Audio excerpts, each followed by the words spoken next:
Ayan, so continue tayo guys.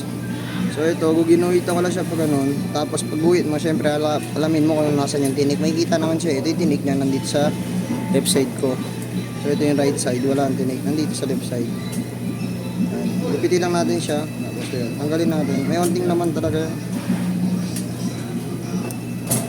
Maliit lang naman. Sobrang liit lang.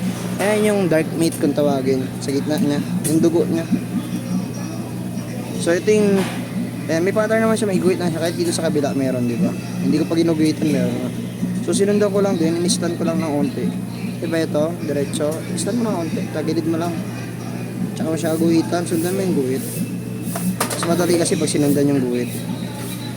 Ayun, so magsisimula tayo dito sa ulo, pinaka-ulo sagad mo dyan sa ilalim hanggang balat, mararamdaman mo naman yan Ulak mo lang, tapos isipit mo. Pag sipit mo, ikot mo. Ikot, ayan. Tinik lang makukuha. Yan, so double check ko lang dito, nagaganon-ganon ako, sinisipit-sipit ko yung dulo. Kung may tinik pa, may iwan. Pwede mo rin kapain yan pag ganyan, makakapa mo naman yan kung may tinik pa na iwan.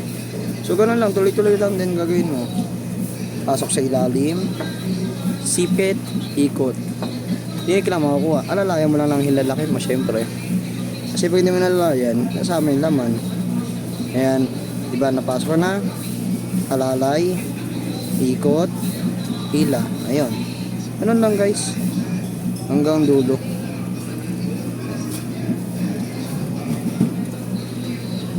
Ikutin mo lang hanggang komportable ka na hilain. Ayan o. So nakita nyo, parang hindi na boneless, no? Ang ganda. Kabila ganun din. Ito yung guhit niya, no? Susundan mo lang. Ito. Dito hindi masyado kita. Siyempre, tiltsayin mo na lang. Pero susundan mo to sa ilalim. Hindi na kasi yan nagsisimula. Pero may parang guhit naman yan. May kita mo yan. Ayan. Ito, simulan ko na. Start mo lang din ng onte para makita mo yung tinik. Pagbuka mo, ayun. Andito yung simula ng tinik. Pwede ka magsimula dito kabilaan, mas mataas sa kanya para kung mayroon mang tinik na hindi nakita, masusundot pa rin siya. Ayan. Ayan. So manipis lang naman tinik dyan, banda. Kasi dyan nang nawawala yung tinik niya. Ito, ginagawa ko dyan. Ganun lang din. Sundot-sundot lang din sa ilalim ng balat. Ay, ng laman. Yan, sundot, ikot, hila. Hindi ko na iniikot ng 360. Yan, ito naman bandang buntot.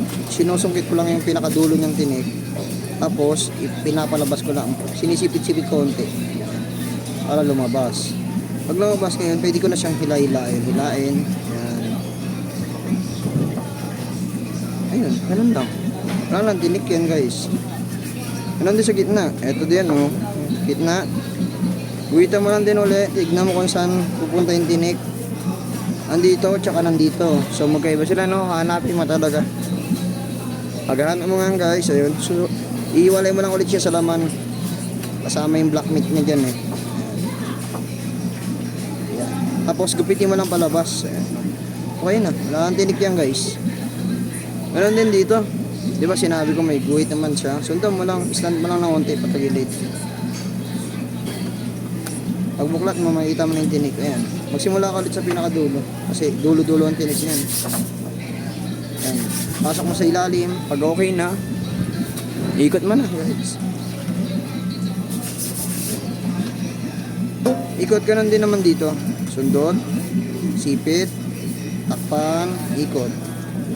Hila. Ayan. May naiiwan na pa isa-isa, nakakapa naman yan. Tingin mo na, mararamdaman mo naman pag naputol na yung tinik. Pag di mo naramdaman, manhid ka. Ayan o, ganun pa rin guys. Hanggang dulo na yan.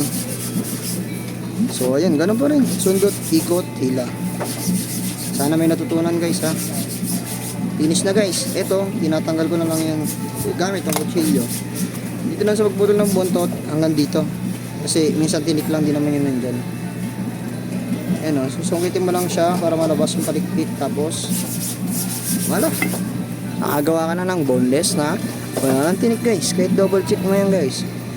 Pero syempre as a newbie, kayo double check nyo kung may naiwan kayong tinik. Sa akin, sure ako dito na wala. Okay guys, bye guys, sana may natutunan. Pa-follow na lang, saka pa-support na lang sa live ko. Thank you guys, bye bye.